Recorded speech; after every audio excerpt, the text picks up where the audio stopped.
Hello, friends, and welcome back to the Silent Husband Club. We apologize for the long silence on our channel, but from now on, we'll do our best to bring you new stories every single day. What happens when a man who trusts only in logic and evidence begins to see cracks in the one place he thought unshakable, his own marriage? One clue leads to another, and suddenly the life he believed was built on trust begins to look like a carefully woven lie. If you enjoy stories like this, please subscribe, hit the like button, and leave a comment below. It helps us grow and keeps you updated with our daily uploads.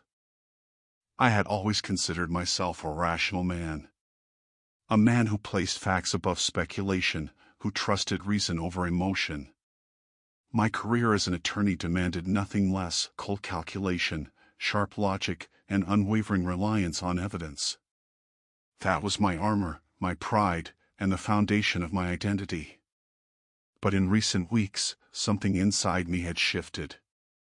There was only one place where I still felt truly alive: my garage. After endless hours buried in legal documents, negotiations, and the constant theater of other people's lies, I found my refuge among oil, leather, and steel. That space was more than a garage, it was a sanctuary. A place where the scent of gasoline lingered like an old friend, and the metallic scrape of a wrench against chrome sounded like music. I restored classic motorcycles, breathing new life into rusted relics. Machines didn't deceive, they didn't pretend, they either roared back to life or they didn't.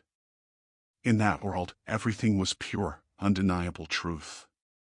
On a late Friday evening, I sat hunched over my latest project, a 1971 Triumph Bonneville.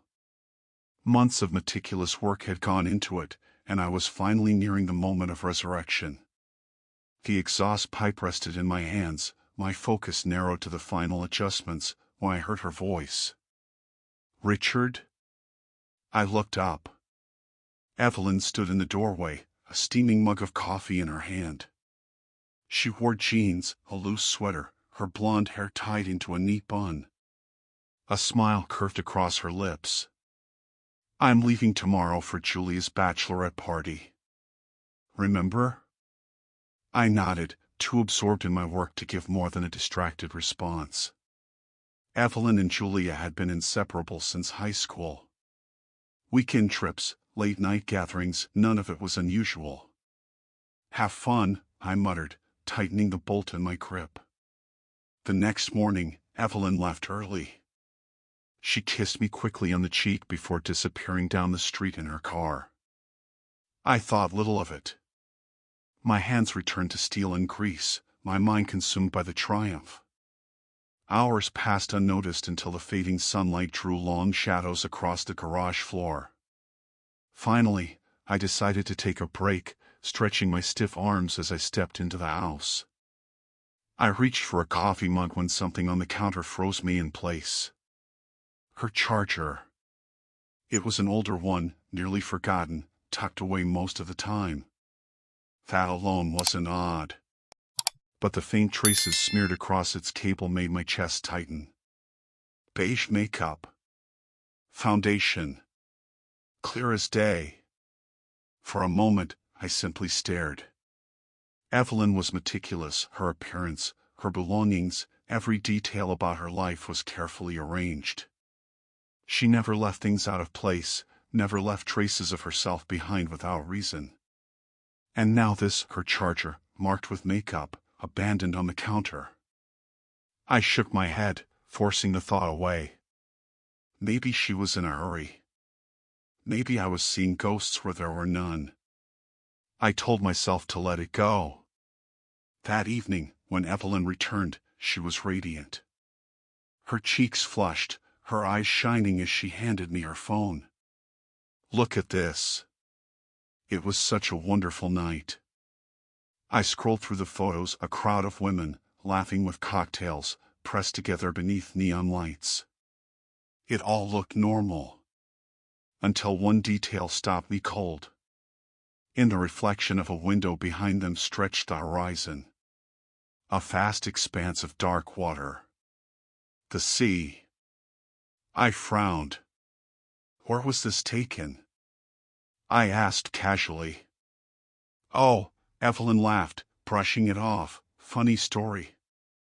We were at Julia's place first, but then one of the girls suggested a beach bar. Totally spontaneous. It was lovely. Her explanation was smooth, supported by the photos themselves. She spoke with the lightness of someone who had nothing to hide. And yet, something gnawed at me. Julia lived downtown, miles from any shore. The thought dug at the back of my mind, refusing to loosen its grip. But I told myself to forget it. To move on. I just didn't yet know why I couldn't. Days passed, and the image of that sea in the background began to fade. Evelyn was the same as always, warm, affectionate, quick to laugh at my old jokes. Life flowed as it always had. My doubts receded until one small detail pulled me back under again. It was a Sunday morning. Evelyn mentioned she was going out for groceries. Nothing unusual. I kissed her goodbye and returned to my garage, losing myself once more in the rhythm of tools and engines. Hours slipped away until I wandered back inside for coffee. That's when I noticed it hanging from the coat rack by the door. Her green handbag. The same one she never went shopping without. A knot tightened in my stomach. If her bag was still here, what was she carrying her groceries in? I stood there frozen, mind scrambling for rational explanations. Maybe she grabbed another bag. Maybe she left it in the car. Simple possibilities, perfectly reasonable. When she came back later, arms loaded with grocery bags, I asked lightly, "Didn't you take your green bag today?" Her eyes flicked up for a moment, then away. "No, I used the small one. It's still in the car. Want me to grab it?" "No, it's fine," I said, forcing a smile. But the way she answered, quick, rehearsed, too smooth, set my nerves on edge. I told myself I was overreacting. People forget things. They make small changes. But the feeling that something was deeply wrong refused to let me rest. And a few days later, I found something that made it impossible to ignore any longer. In the hallway closet, draped neatly over Evelyn's clothes, was a hoodie. Not mine. Not old. Expensive, soft fabric, carrying the unmistakable scent of a man's cologne. Fresh. Recently worn. And in that moment, my world shifted. This was no longer paranoia. This was evidence. And it was only the beginning. I stood in the hallway, that stranger's hoodie heavy in my hands, its expensive fabric pressing against my palms like a foreign weight.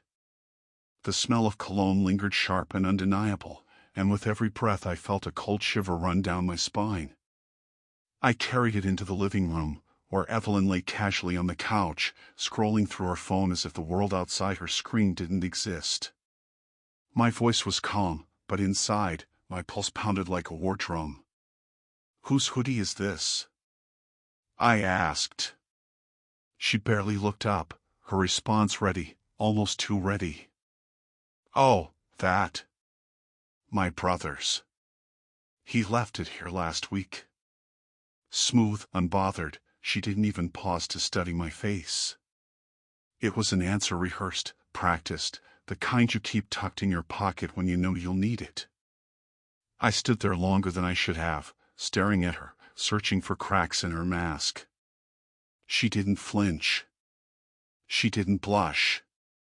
She simply scrolled, as if the truth could be hidden in plain sight. But I knew. I knew deep down that this wasn't her brother's. It was someone else's, and the smell of cologne clung to my hands like proof I could never wash away. From that moment on, I could no longer dismiss my unease as paranoia. The little fragments I had tried to ignore, the makeup on the charger, the photo by the sea, the handbag left behind, they began aligning like jagged shards of glass, forming a picture I didn't want to see. And yet, the lawyer in me, the rational man, needed more. Hunches weren't enough. I needed evidence. Something irrefutable.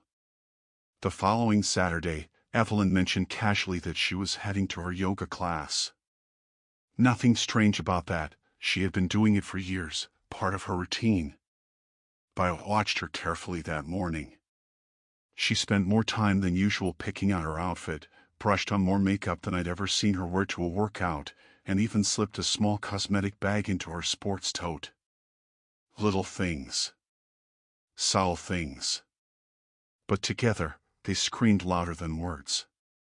When she kissed me goodbye and walked out the door, I couldn't hold back anymore. I grabbed my keys, got in my truck, and decided to follow her. I kept my distance, watching her car weave through familiar streets, stopping at lights, turning toward the district where her yoga studio was. My breath steadied. Maybe she really was just going to class. Maybe this would all turn out to be nothing more than my imagination. But just as I began to relax, my truck betrayed me. That damn transmission, the one I'd been ignoring for weeks, let out a sickening metallic grind and the engine stalled right in the middle of an intersection. Horns blared, drivers shouted, and in the chaos of restarting the engine, Evelyn's car slipped away. By the time I got moving again, she was gone. That evening, she returned home as if nothing had happened. Her yoga mat slung over her shoulder, a smoothie in her hand, her smile easy and unguarded. She chattered about new stretches, about how refreshing the class had been, her voice light, her eyes calm. I nodded, forced myself to smile, but my insides twisted into a knot. She looked so convincing, so normal. For a fleeting moment, I wondered if I was losing my grip, if I was chasing shadows. But then came another evening, a Thursday, when Evelyn claimed she was meeting a friend for dinner. She even showed me their chat messages, posed in front of the mirror in an elegant dress, laughing as she asked if I thought it was too much. Everything about her performance was flawless. And still, I couldn't silence the voice inside me. I called a cab and made my way to the restaurant she mentioned. I took a small table near the window, my eyes fixed on the entrance. Minutes ticked by until she appeared, exactly as promised, with her friend at her side. They laughed, ordered wine, and chatted like two women enjoying a night out. Nothing secretive. Nothing hidden. I felt almost foolish, like I'd gone too far, let my mind betray me. When they left in separate cabs, I exhaled for the first time in weeks.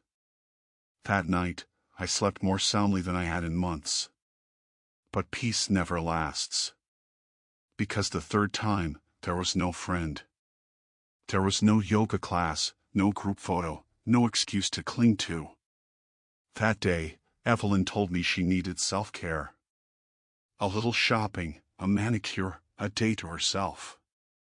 I let her go, pretending not to care, but an hour later I parked my truck near the city center, keeping my distance, blending into the flow of people. I wandered for hours until I saw her, standing alone at a street corner, her arms folded, her phone in her hand. She wasn't shopping.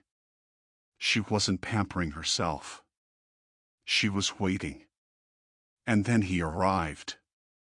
Tall, dark-haired, sharp in a tailored coat, walking with the kind of confidence that turned heads. He went straight to her. She greeted him with a smile I hadn't seen in years, soft, open, full of warmth. They didn't embrace, didn't kiss, but I knew. I knew from the way she looked at him, from the way she tucked her hair back as he placed his hand briefly on her shoulder. It was a familiarity that burned. A familiarity that had once been mine. They stood together for 10 minutes, talking quietly, laughing softly, before he slipped away into the crowd and she entered a nearby salon. I couldn't move, rooted to the pavement, my chest hollow, my blood cold. It was subtle, almost innocent to an outsider's eye. But I knew what I'd seen.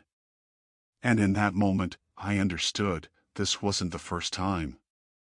It wouldn't be the last. I had my proof. And now, I needed the truth. I couldn't keep it to myself any longer. The evidence was scattered, subtle, and yet the weight of it was crushing me. I needed perspective, a voice outside my own mind, and more than anything, I needed allies. That Saturday night, I called the 3 men who had stood by me through every trial of my life: Mark, Daniel, and Stephen. Old friends, brothers in everything but blood. When they arrived at my garage, they brought beer, jokes, and easy laughter, but once I laid out the story, every unsettling detail, every suspicious moment, and finally the man I had seen with Evelyn, their smiles faded, replaced with the grim focus of men who understood betrayal. Mark, ever the one with connections, leaned forward. Tall, dark-haired, dressed to impress. "Give me time. Someone will know who he is." Daniel pulled out his phone, scrolling through his endless list of contacts. Stephen messaged in several groups, trying to cast a wide net.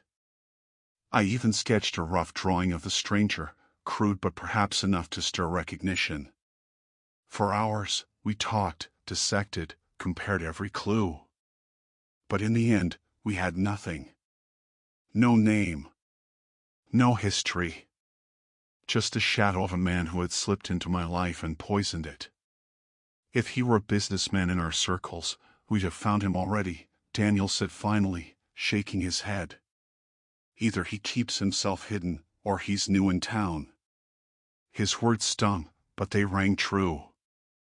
I hated the feeling of being blind, of chasing a phantom. And yet I knew surrender wasn't an option. Not when the truth was so close.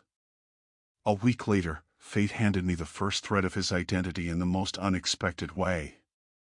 Late one evening, I drove through the quieter streets of the city after picking up parts for the Triumph. My headlights caught 2 men locked in a heated argument on the sidewalk. At first, I barely noticed until one of their faces froze me in place. Him. The man I had seen with Evelyn. He stood nose to nose with a broad-shouldered redhead. Before I could react, the redhead swung a heavy fist, and the stranger crumpled to the pavement. My instincts took over. I grabbed my phone and snapped a few quick photos from the safety of my truck. The redhead lingered a moment, breathing hard, then vanished into the night, leaving the other man sprawled on the ground. It took me seconds to recognize him, Patrick O'Connor. We had studied together years ago, not close friends, but familiar enough. I hadn't seen him in ages, and yet here he was, brawling with the very man connected to my wife. My pulse raced. This wasn't coincidence. It couldn't be. The next morning, I found Patrick at the small auto shop where he now worked. His face was bruised, his expression weary, but when he saw me walk through the door, surprise flickered across his features. "Richard Hale? Christ, I never thought I'd see you here. Been a long time." "It has," I replied flatly. "But I'm not here for small talk. Last night, you fought with someone. I need his name." Patrick sighed, wiped his hands on an oily rag, and glanced around as if to be sure no one was listening. "This isn't the place. Meet me tonight at O'Malley's bar. I'll tell you everything." When evening came, I sat across from him in the dimly lit booth, the smell of whiskey thick in the air. Patrick's expression was grave as he leaned forward. "The man you saw, his name is Charles Whitmore. Calls himself a financial advisor, a business coach. But really, he's a con artist. He manipulates people, makes promises he never intends to keep, and leaves them ruined. I know, because he did it to me. He offered investors, connections, money.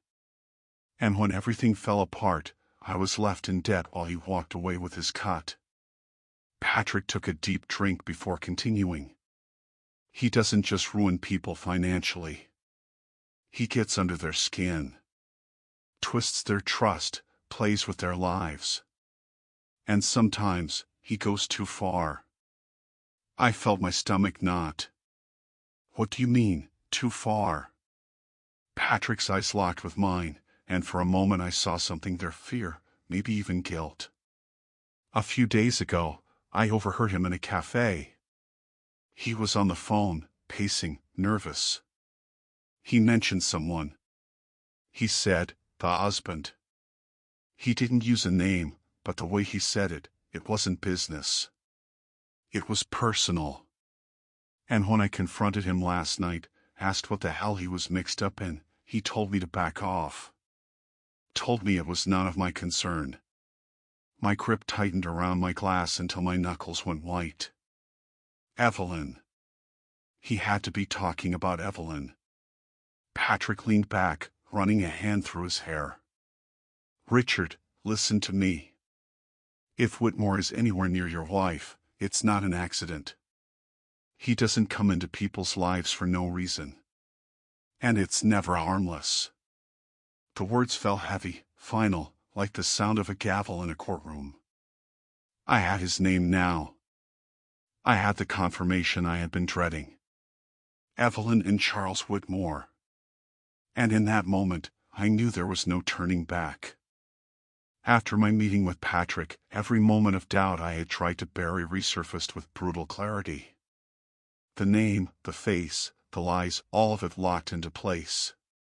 Charles Whitmore wasn't just some passing stranger, he was a predator, and Evelyn was already within his grasp. My instincts screamed for action, but instincts weren't enough.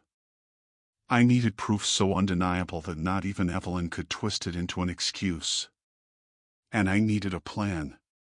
The next morning over breakfast, I lied. Calm, deliberate, calculated. I told Evelyn I'd be traveling for a week, a conference in Boston, meetings with important clients. She blinked in surprise but quickly recovered, offering the supportive smile of a wife who had perfected the art of performance. Good luck, Richard, she said softly, brushing her lips against my cheek. I'll miss you. Her words were warm, her eyes steady. And yet, all I could see was the image of her standing at that street corner, waiting for Whitmore with that tender smile that no longer belonged to me. I packed a suitcase, drove out of the city, and instead of heading toward Boston, I turned into Mark's driveway. Inside his garage, Mark, Daniel, and Stephen were already waiting. I laid out my plan. Evelyn would believe I was gone, and during that time, we would follow her every step. She couldn't know I was watching. Not yet. My friends didn't hesitate, they understood what was at stake. That week, they became my eyes. The first evening, a message from Daniel lit up my phone. Evelyn hadn't gone to dinner with her friends as she'd told me. She had gone to the Westbridge Grand Hotel.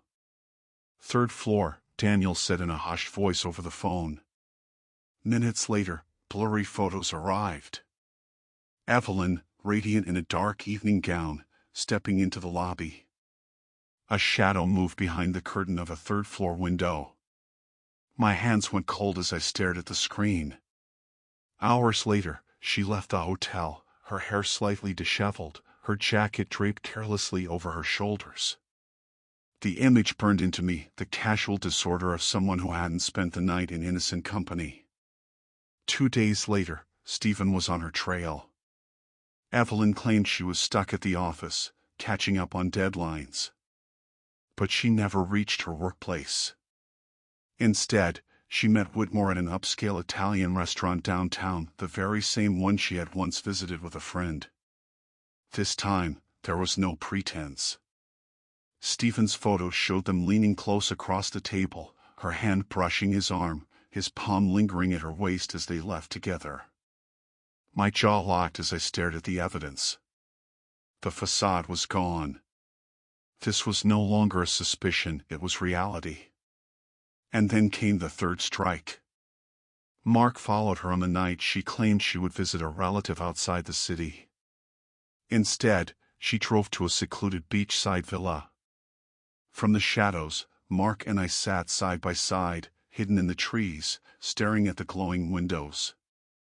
Through a narrow slit in the curtains, I could see Evelyn on the sofa, glass of wine in hand, her posture relaxed, her smile easy. Across from her, Whitmore moved casually, his shirt undone at the collar, his confidence radiating in every gesture. The intimacy of the scene carved into me like a blade. My fists clenched, my body tensed, every part of me screaming to storm inside, to end it all right there. But Mark gripped my arm firmly, his voice low but steady. "Not now, Richard. You'll get one chance. Don't waste it in rage. Gather everything. When you strike, it has to end completely." He was right. Evidence, not fury, would destroy them. I forced myself back into the shadows, swallowing the fire that threatened to consume me. We drove away in silence, the villa shrinking in the distance, but its image stayed carved in my mind. Evelyn's laugh, Whitmore's presence, the betrayal thick as smoke. The next morning, I returned home as though nothing had changed. Evelyn was in the kitchen, her hair tousled, her smile warm, asking how my conference had gone. I kissed her cheek, gave her a practiced smile, and answered softly, "Exhausting, but successful." She wrapped her arms around me, whispered how much she had missed me, and pressed herself close. I closed my eyes, inhaled the familiar scent of her perfume, and saw, instead, her shadow in that villa, glass of wine in hand, her lips curled in laughter for another man. And I knew then, with a cold certainty, that the woman I was holding was no longer my wife. She was someone else entirely. In the days that followed, I moved with the calm precision of a man preparing for trial. There was no shouting, no confrontation, no desperate questions for answers I already knew. Instead, I began building my case. I gathered every photo, every recording, every shred of proof that showed Evelyn for what she had become. I met with my attorney, laid everything on the table, and instructed him to prepare the divorce papers. My decision was final. There would be no arguments, no pleas. This wasn't a negotiation, it was the execution of a verdict. On a quiet morning, I placed the documents neatly on the kitchen table. Beside them, I left a photograph of Evelyn and Charles Whitmore leaving the Italian restaurant, his hand pressed possessively against her waist. Next to the photo, a USB drive containing audio recordings of her conversations with Julia, where careless words hinted at secrets she thought forever hidden. No note. No farewell. No chance to twist the truth. I closed the door behind me and knew I would never walk into that house again. The storm broke quickly. At first, Evelyn's messages came one after another, desperate, confused, filled with frantic punctuation. "Richard, where are you? Please, I don't understand." Minutes later, the tone shifted. "Talk to me. I need to see you.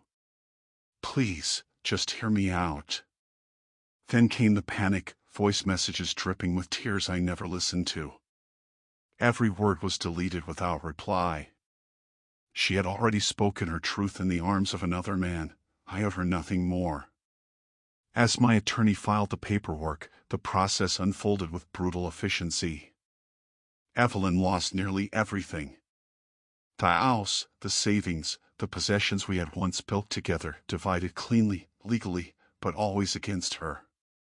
The debts from her struggling business clung to her like shackles, dragging her further down as I stepped away free. She had gambled with betrayal, and the law was merciless in collecting the cost. Mark kept me informed during those days. Evelyn was unraveling. She sought me out, retraced old haunts, even stood on Mark's porch one night, her face streaked with tears, begging for a chance to speak to me. Mark stared at her coldly, arms crossed, and told her he hadn't seen me in weeks. He shut the door on her sobs, leaving her alone in the dark. Each attempt to reach me only deepened her isolation. Friends stopped answering. Employers turned her away. The walls of her carefully curated life collapsed around her, and she had no one left to blame but herself. But Evelyn wasn't the only one who needed to fall.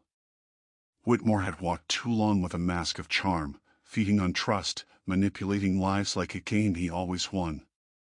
I couldn't let him slip away unscathed. So I built a second case, this time not for the courts, but for the court of reputation. With Mark and Stephen's help, I compiled every image, every timeline, every fragment of evidence into a dossier.